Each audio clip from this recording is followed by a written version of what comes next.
Holosolis lance la concertation préalable du public, une étape obligatoire avant de pouvoir implanter son usine de fabrication de cellules et panneaux photovoltaïques sur l'Europole 2 à Hambach. Le projet prévoit l'embauche de 1700 personnes pour atteindre une production de 5 gigawatts par an. L'IUT de Moselle-Est envisage déjà de proposer de nouvelles formations à Sarreguemines et à Forbach en vue de l'implantation d'Holosolis à Hambach.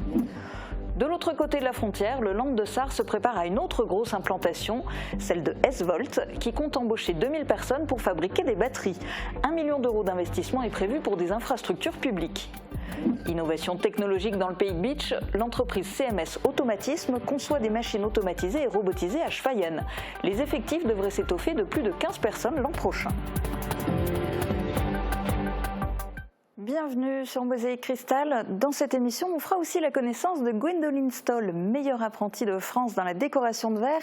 Et on ira en duplex à Sarrebruck où se déroule la journée de la santé Sarre-Lorraine organisée par l'Eurodistrict. On a quelque peu chamboulé nos programmes aujourd'hui pour faire un large focus sur un acteur essentiel pour le territoire, Holosolis, qui prévoit d'implanter une usine de fabrication de cellules et panneaux photovoltaïques à Hambach. Avec une capacité de production de 5 gigawatts par an, grâce à l'embauche de 1700 salariés, ce serait la plus importante du genre en Europe. Alors je parle encore au conditionnel car avant que ce projet se concrétise, il reste plusieurs étapes, en particulier la concertation préalable du public. On va faire le point avec notre invité Jean-Jacob Boom-Wilchers. Bonjour. Bonjour. Bonjour madame, merci beaucoup de nous recevoir sur Mosaïque TV. On est ravis de vous avoir en liaison en visio en attendant d'avoir l'occasion de vous accueillir sur ce plateau. Mais nos téléspectateurs vont très bientôt vous voir en chair et en os puisque vous allez être très présents dans le secteur dans le cadre de la vaste concertation du public. Alors en quoi va-t-elle consister?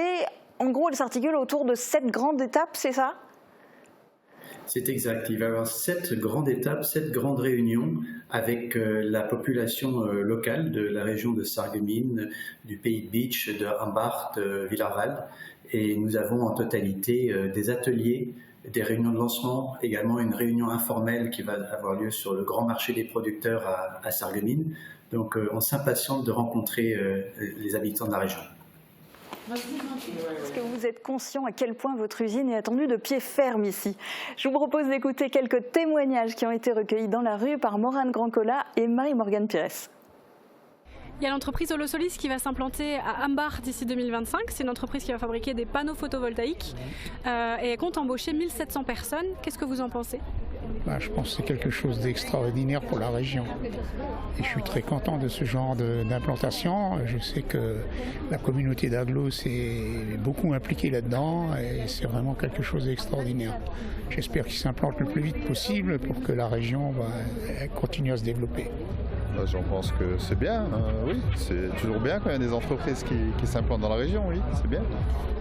Je pense qu'effectivement le bassin de l'emploi est un petit peu déserté dans le coin, donc c'est une bonne chose pour Sarreguemines et pour les environs. À partir du moment où ça crée de l'emploi, je pense que déjà c'est une bonne chose. J'ai envie de dire, peu importe un peu le domaine de l'entreprise, c'est vrai que si ça peut faire vivre la région et créer des emplois, c'est nickel, tant mieux. En soi, moi je pense que c'est bien parce que du coup ça va créer des emplois pour des personnes qui n'en ont pas et qui en ont besoin. Alors de manière générale, on le voit, les habitants du secteur se réjouissent de la future implantation d'Holosolis, mais certains ont quand même des interrogations cruciales, notamment concernant l'approvisionnement en eau, les risques de saturation du réseau routier ou encore l'impact environnemental et visuel de votre future usine. Toutes ces questions et d'autres encore, ils vont pouvoir vous les poser directement durant la concertation ? Oui, absolument. Ils vont pouvoir nous poser toutes les questions qui leur viennent à l'esprit et qui sont importantes pour eux, auxquelles il faut qu'on apporte des réponses. Tout de même, je constate lors de votre caméra trottoir que la population est vraiment très très heureuse de voir l'usine s'implanter chez vous. Nous sommes extrêmement heureux de venir dans la région de Sarreguemines et on sera heureux de répondre aux différentes questions que les habitants ont par rapport à la consommation de l'eau, par rapport à la situation des routes, par rapport à l'impact visuel. Nous avons des réponses sur tous ces points, en particulier pour l'eau. Je sais que dans la concertation préalable de REC, une des inquiétudes était que l'eau soit pompée d'une des sources locales et avec la casque, nous avons adressé ce problème pour faire en sorte que l'eau soit pompée de la Sarre et réinjectée dans la Sarre après traitement des eaux. Donc on n'aura pas d'impact sur l'environnement. Il y aura des explications complètes dans la concertation. Cette concertation préalable du public, c'est une étape obligatoire. Alors c'est très réglementé, il y a des garants qui veillent à ce que la population soit correctement informée et puisse s'exprimer. Mais au-delà de ça, c'est important pour vous d'aller au-devant des interrogations des citoyens ? Oui, effectivement, c'est extrêmement important. C'est une des beautés, en fin de compte, de la France et de l'Europe, c'est que la population puisse s'exprimer et indiquer à une entreprise qui vient s'installer s'il y a des problèmes qu'elle constate. Et vous savez, dans d'autres pays du monde, on n'a pas cette chance. Donc la CNDP fait partie des lois de la République française et nous sommes heureux de les respecter et on a travaillé de main dans la main avec la CNDP. Nos deux garants, monsieur Christen et madame Trometter, ont été vraiment très à l'écoute et on travaille en forte coopération avec nous. On est très contents. Alors, parmi les citoyens qui sont appelés à s'exprimer durant la concertation, il y en aura sans doute qui se verraient bien postuler chez vous. Et certains acteurs du territoire sont déjà prêts à prendre les devants pour accompagner votre installation et vos futurs besoins de main-d'œuvre. On y songe très sérieusement, par exemple, du côté de l'IUT. Regardez. Philippe Bure, l'entreprise Holosolis s'implantera bientôt à Ambar. Est-ce que l'IUT mettra en place ou adaptera ses cours en fonction de l'implantation de l'entreprise ? Alors c'est tout l'objet des discussions actuelles. On a eu une première réunion organisée par la communauté d'agglomération de Sarreguemines-Confluence où on a exposé nos différentes formations, qu'elles soient implantées sur Sarreguemines ou sur Saint-Avold ou sur Forbach. Et maintenant les discussions sont en cours sous l'égide de la sous-préfecture pour définir quels sont les besoins que peut avoir Holosolis pour son implantation.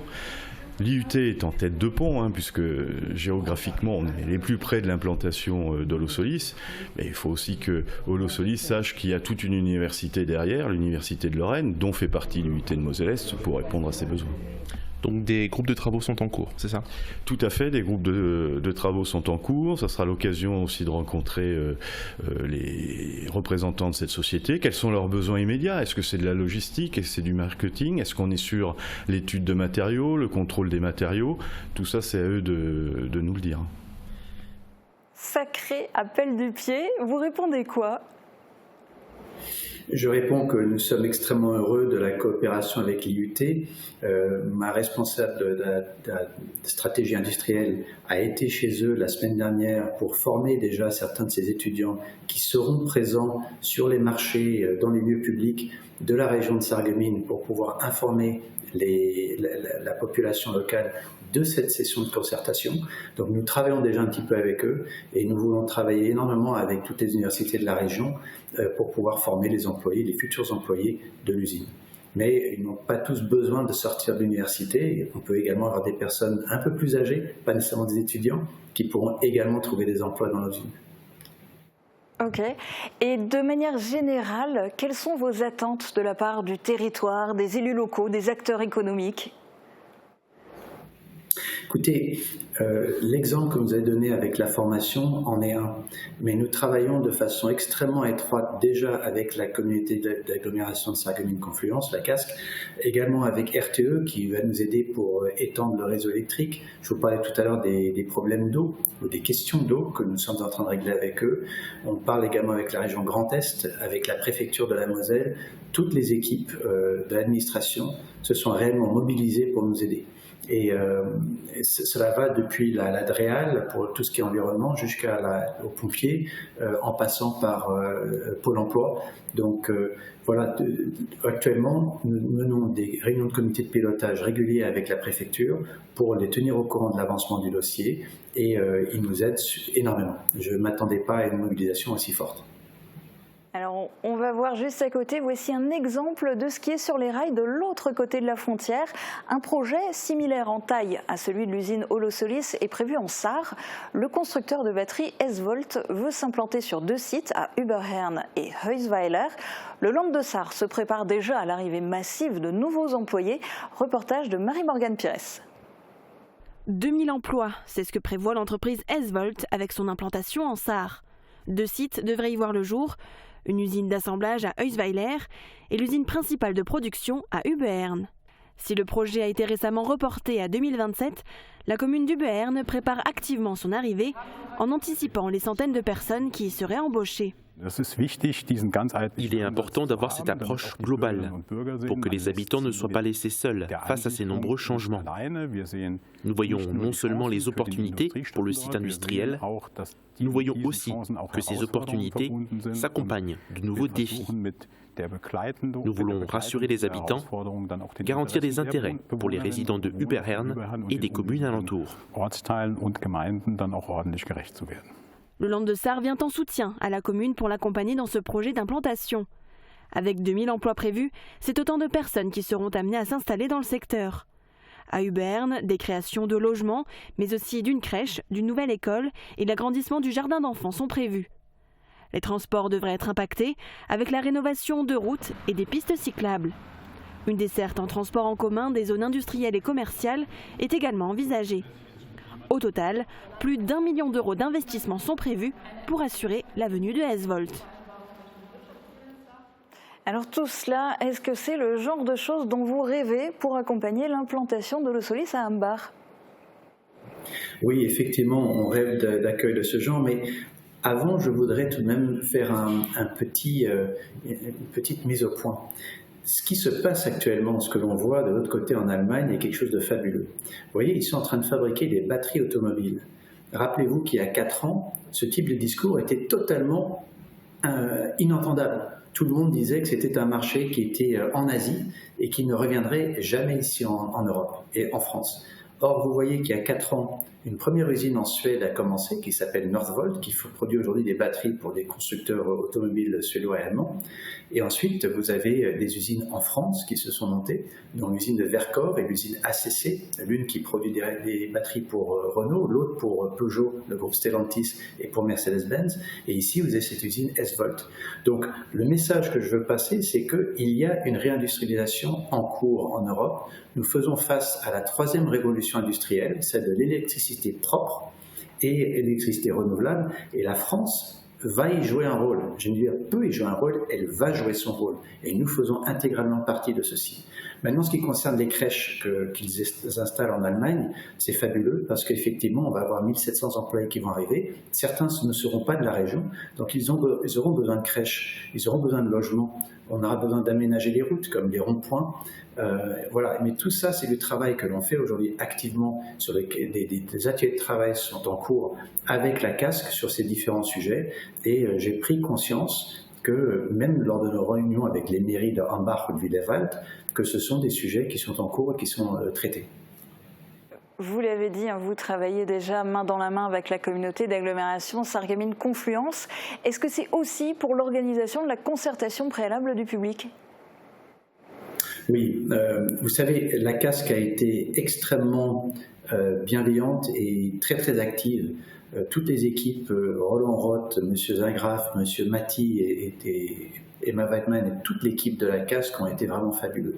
Ils nous ont aidés beaucoup pour également toute cette session de concertation. Nous avons eu l'aide des graphistes de la région. Ils nous ont aidés à sortir un très très bon document en un temps record.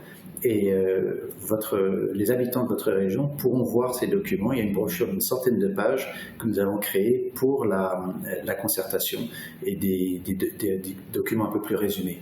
Mais vous verrez que la coopération avec la CASC se passe extrêmement bien. Ils ont eu un rôle important dans cette CNDP. Alors je vais justement en profiter pour donner les grandes dates. Samedi 30 septembre à 9h30 au W, la réunion publique de lancement. Mercredi 4 octobre à 19h à la médiathèque communautaire de Sarreguemines, une table ronde avec un panel d'experts pour aborder les enjeux européens et nationaux.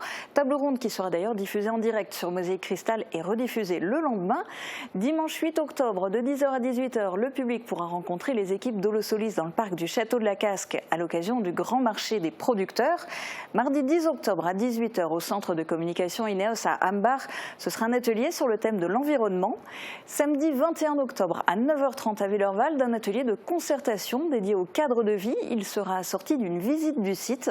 Mardi 24 octobre à 18h au centre de communication INEOS à Ambach, ce sera le 3e atelier de concertation pour aborder les thèmes de l'économie et de l'aménagement. Enfin, la réunion publique de clôture se déroulera vendredi 27 octobre à 18h au W. Et puis en parallèle de tout cela, tout un chacun peut s'informer sur le site internet www.concertation-holosolis.org et surtout, tout le monde peut participer par écrit à la concertation sur ce site du 25 septembre au 31 octobre. Aux mêmes dates, il sera aussi possible de s'exprimer sur les registres papier dans les mairies d'Ambach et de Willerwald, ainsi qu'au siège de la Casque et au siège de la communauté de communes de l'Alsace-Bossu à Sarre-Union. Et le public peut écrire des mails au garant ou envoyer un courrier à la Commission nationale du débat public. Toutes les coordonnées sont sur le site internet dédié à la concertation. Alors, dites-moi, les équipes d'Holosolis répondront-elles avec la même attention à ceux qui contribueront à la concertation par écrit ? Absolument. Nous leur répondrons. Chaque email aura une réponse. Mais je ne vous cache pas que ma préférence personnelle serait que les habitants de la région viennent à ces réunions de concertation. Un site web, c'est très bien, mais une rencontre avec des êtres humains, avec une équipe, est bien meilleure. Donc, je vous invite tous à vous rendre à ces réunions de concertation. Elles sont là pour ça. Eh bien, merci beaucoup d'avoir participé à cette émission et donc rendez-vous le 30 septembre pour la réunion publique de lancement. Le lancement des robots et autres machines innovantes, c'est la spécialité de CMS Automatisme. Cette entreprise implantée à Schweyen, dans le Pays de Bitche, est spécialisée dans l'innovation technologique. Elle imagine et fabrique des machines spéciales pour de grands groupes industriels. Elle a organisé des portes ouvertes avec des visites guidées de l'usine vendredi et samedi. L'un des objectifs de ces portes ouvertes était de montrer aux clients, prospects et partenaires, ainsi qu'au grand public, comment se porte l'entreprise. Reportage d'Emilia Zell. Des machines pour emballer des produits, des robots mobiles, des robots d'assemblage de pièces, des machines de découpe ou même des graveuses laser. L'entreprise CMS Automatisme est située à la sortie de Schweyen. Elle a été créée en 1986 et compte 98 employés. Son champ d'expertise est la conception et la fabrication de machines spéciales, automatisées et robotisées. La société exporte dans le monde entier et pour de nombreux domaines différents, comme la métallurgie, la sidérurgie, l'agroalimentaire et bien d'autres. Je dirais le challenge là-dedans, c'est qu'à chaque fois ce sont des machines uniques. On a très rarement des reconductions de machines où on les fait même en petite série ou 2 ou 3 exemplaires. La plupart du temps, c'est un prototype. En 2022, CMS Automatisme a fait un chiffre d'affaires de 12 millions d'euros. D'après les prévisions, en 2023, il devrait être supérieur. Plusieurs dizaines de machines sont fabriquées par an. L'objectif de rendement, on l'a toujours. C'est l'obsession de chef d'entreprise de surveiller les chiffres, aussi bien en entrée de commande, en vente. Et donc, pour 2023, on a atteint notre objectif, quasiment. Lors des portes ouvertes du 15 et 16 septembre, ils ont officiellement lancé le nouveau robot mobile autonome, Liwi. Les principaux contributeurs du projet ont signé les briques d'un mur symbolique. La société souhaiterait commencer la commercialisation de Liwi en janvier 2024. Entre 15 et 20 postes techniques seront à pourvoir l'année prochaine. C'est principalement des postes techniques, donc c'est aussi bien en bureau d'études mécaniques, en usinage, des automaticiens, des monteurs câbleurs qui sont qualifiés et les gens doivent être relativement autonomes. Direction maintenant Sarrebruck, à l'hôtel Bel Étage où se déroule la 3e édition de la Journée de la santé Sarre-Moselle. Cette année, les responsables du territoire transfrontalier s'intéressent aux enjeux de la démographie médicale. Guillaume Dumonteil est sur place depuis ce matin. Alors rappelle-nous en quoi consiste la Journée de la santé Sarre-Moselle. C'est un moment de travail et d'échange sur la thématique de la santé auquel participent des élus de l'Eurodistrict Sarre-Moselle et des professionnels de la santé. L'objectif est de mieux se connaître et de développer des outils pour faciliter la vie des 600 000 habitants qui vivent sur ce territoire, notamment ceux de notre arrondissement. Cette année, la thématique choisie est celle de la démographie médicale. Il faut savoir que les Sarrois ne sont pas forcément mieux lotis que nous. Eux aussi manquent de médecins et d'infirmiers. Autour de moi se trouve le directeur des hôpitaux de Sarreguemines, François Gasparina. Bonjour. Bonjour. Vous participez à cette journée d'échange. Qu'est-ce que vous avez retenu des échanges qui ont lieu ce matin? Alors je crois que vous en avez dit une première partie, c'est-à-dire que concrètement, que ce soit en Sarre ou que ce soit du côté de la Moselle, notamment la Moselle-Est, globalement nos problématiques sont quand même relativement proches. Des problématiques de vieillissement de la population tout d'abord, qui amènent des besoins de santé supplémentaires. Des problématiques également de recrutement et d'attractivité aussi des métiers de la santé, et puis de manière un peu plus large, la nécessité aussi de renouveler les modes d'organisation, de réponse également aux attentes de la population, au regard effectivement des enjeux qui étaient présentés avant. Donc, suite à ce constat, comment faire pour que la situation s'améliore? Alors, je ne suis pas sûr d'avoir la réponse, mais en tout cas, on a pu voir qu'il y a un panel de propositions qui existent d'un côté et de l'autre de la frontière, des incitations à l'installation, des propositions aussi également d'ouverture vers de nouveaux métiers également d'un côté et de l'autre. Ce que je retiens peut-être, c'est que la force de notre territoire, c'est ce côté transfrontalier qui nous distingue et peut-être aussi qui est en capacité d'attirer d'autres professionnels par rapport à d'autres régions qui aussi recherchent à attirer ces professionnels. Donc peut-être ce point-là est notre particularité de pouvoir peut-être aussi envisager encore plus que ça ne l'est fait aujourd'hui des modes d'exercice frontaliers pour un certain nombre de professionnels et attirer de ce fait plus de personnes sur le territoire. En ce qui vous concerne, donc directeur des hôpitaux de Sarreguemines, comment est-ce que vous allez être partie prenante de ces discussions, de ces échanges, des actions qui peuvent être mises en place, et est-ce que vous seriez un élément moteur pour telle ou telle décision? Alors il faut peut-être rappeler tout d'abord que les hôpitaux de Sarreguemines sont engagés déjà depuis de nombreuses années dans ces aspects de coopération. Ça commence notamment sur les aspects de formation au sein de l'Institut de formation en soins infirmiers, où des stages sont proposés de manière régulière en Allemagne, et notamment avec la clinique de Velklingen, qui est une clinique spécialisée en cardiologie, qui se trouve de l'autre côté de la frontière et qui a un niveau très important en termes de réponse. Nous sommes en train de construire des nouveaux projets. Je pense notamment des projets autour de la cardiologie d'une part, mais aussi et surtout sur la partie de la réponse en termes de médecine nucléaire, dans une vision d'ouvrir notamment à une population allemande qui habite à proximité de Sarreguemines, proposer d'accéder à nos équipements et donc de réduire leur délai d'attente. Et nous espérons que dans les tout prochaines semaines, nous serons en capacité d'accueillir les premiers patients. Donc en fait, grosso modo, profiter de la spécialité de cardiologie à Velklingen et au contraire, proposer aux Allemands de venir bénéficier de ce qu'on a de bien en France, donc au niveau de la médecine nucléaire, notamment au niveau des hôpitaux de Sarreguemines, donc que chacun puisse profiter des avantages de l'autre pays.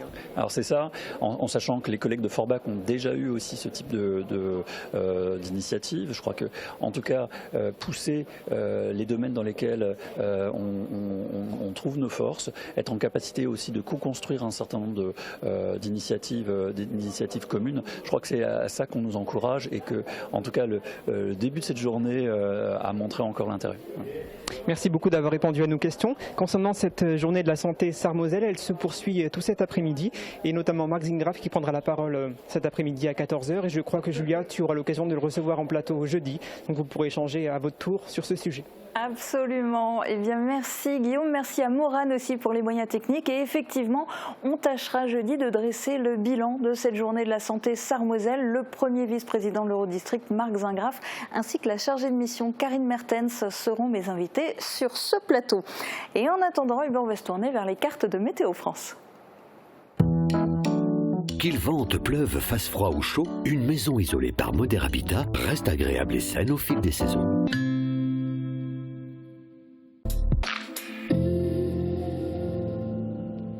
Bonjour tout le monde, c'est une très belle journée qui nous attend demain. Le ciel sera bien dégagé tout au long de la journée et le soleil pourra pleinement briller. Côté température, on sent que la chaleur n'est plus estivale, mais les maximales restent très agréables avec 23 à 25 degrés. Il fera 12 à 14 degrés au plus frais de la journée. Demain, nous fêtons les Davy et il fera jour de 7h18 à 19h38. Passez tous une belle journée et à demain!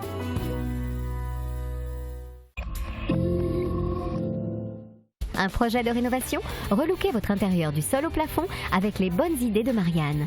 Du matériel professionnel et des conseils sur mesure depuis plus de 40 ans, c'est au dépôt Sarr Peinture, place de la Grande Armée à Sarreguemines. Grâce à mes appareils auditifs connectés, plus rien ne m'échappe à la télé. Les aides auditives nouvelle génération se connectent à différents accessoires. Et je ne louperai plus aucun appel de mes petits-enfants. Allô mamie? Comment ça va? Arthur, ouais, je suis trop contente de t'entendre. Avec la connexion Bluetooth, vous pouvez recevoir directement vos appels téléphoniques dans vos appareils auditifs pour une conversation plus claire.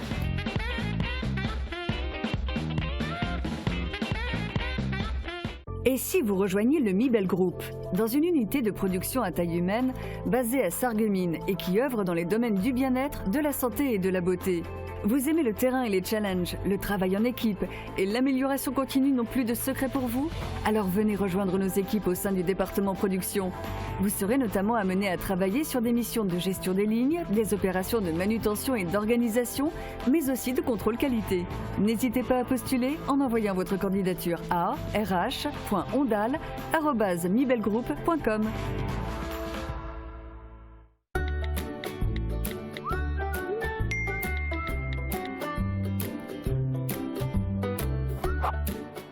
Que ce soit en maison ou en appartement, le volume de vos déchets reste identique. C'est uniquement la manière de trier qui évolue.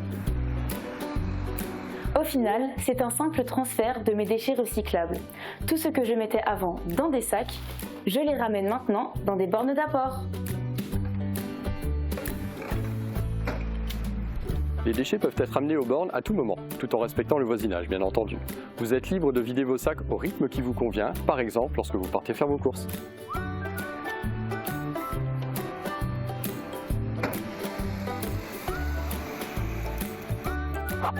Le tri évolue. Pourquoi pas nous ?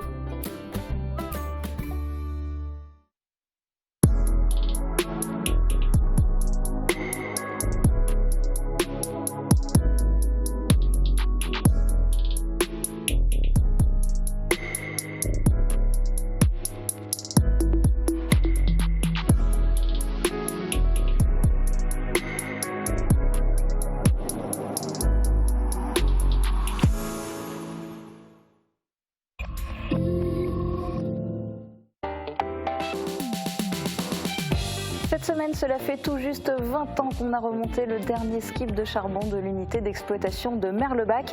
Alors 20 ans après, que reste-t-il du célèbre esprit Glückauf des Gueules Noires? 4 anciens DHBL, les houillères du bassin de Lorraine, sont là pour témoigner dans cette émission enregistrée dans la salle des Pendus, au cœur du parc Explore Vindel, musée Les Mineurs à Petite-Rosselle.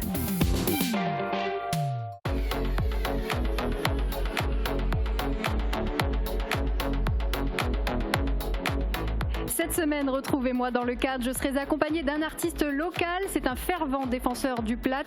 Il chante depuis plus de 20 ans sur le territoire et outre-frontière. Il a 64 ans. C'est un ancien agriculteur et aujourd'hui, il consacre tout son temps à chanter ses compositions. C'est Elvis Stengel. Klop, klop, klop am Himmelstor und such der Himmelschlüssel. Mama, ich her der Sturm kommen. Ja, dir war ganz sieht mir fast Sommer. Helft mir, gib mir ein guter Rat, aber vielleicht ist schon lang so spät. Klop, klop, klop am Himmelstor und such der Himmelschlüssel. Klop, klop, klop am Himmelstor und such. Pour découvrir ce numéro en intégralité, rendez-vous ce jeudi sur Mosaïque Cristal. Et puisqu'on est dans les annonces d'émissions, vous avez vu qu'on a quelque peu chamboulé la programmation aujourd'hui.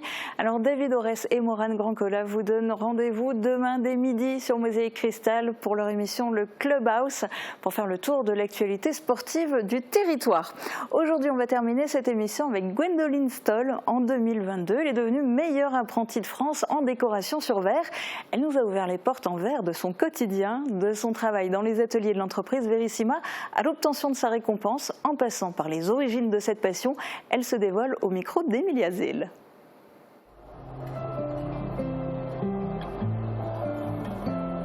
Alors je m'appelle Gwendoline, j'ai fait 2 apprentissages, j'ai fait un CAP vitrailliste et j'ai fait un CAP décorateur sur verre où j'ai été MAF du coup.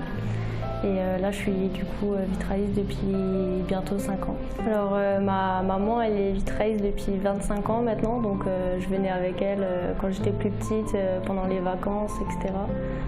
J'ai un peu baigné là-dedans. Mon grand-père il était tailleur dans le verre, donc c'était un peu de famille quoi. La jeune femme a fait tout son apprentissage à Götzenbrück dans l'entreprise Verissima. Le meilleur apprenti de France. Alors c'est pas juste une personne qui reçoit le titre, hein, c'est selon une note, selon un tableau. Si on remplit les critères, on est meilleur apprenti de France. Donc il y a des années où il y en a 0, il y a des années où il y en a plusieurs. Mais... La vitrailliste de 21 ans est devenue meilleure apprentie de France en décoration sur verre en 2022. Elle a obtenu la médaille d'or nationale et régionale. Ouais, énormément de fierté, hein. C'est la récompense du travail depuis plusieurs années, donc vraiment contente quoi. Donc, ça s'est plutôt bien passé, on n'avait pas beaucoup de temps pour le réaliser parce que entre le travail en entreprise et l'école, il n'y a pas énormément de temps, mais bon, c'est ça le jeu aussi, c'est ça qui est bien de voir qu'on y arrive malgré qu'on n'ait pas énormément de temps quoi. Alors là, le projet, c'est d'essayer de mélanger le vitrail avec la décoration sur verre. Donc je suis en train de réaliser des croquis pour pouvoir faire des prototypes à petite taille pour après choisir lesquels on prendra pour la collection. Du coup, là, j'ai essayé de mélanger du Tiffany avec du bouchardage. C'est une méthode que j'ai appris au MAF. Du bouchardage. Donc là j'aimerais mélanger le Tiffany avec le plomb, c'est 2 méthodes du vitrail, et mettre plein de techniques différentes dans le même vitrail. J'aime bien la création, j'aime bien faire des croquis, proposer à des gens, et j'aime bien le faire aussi. Il faut être minutieux, il faut être patient, et j'aime surtout le résultat, de voir la création à la fin, c'est super satisfaisant. Et là, on va essayer de créer une collection de portes où, comme j'ai dit, moitié vitrail, moitié décoration sur verre. Donc il y a plein de projets en cours et c'est top. On va peut-être essayer de faire des formations dans la peinture sur verre pour essayer d'approfondir dans le vitrail. Et puis on essaiera de faire le MOF en vitrail et en décorateur sur verre, peut-être, les deux.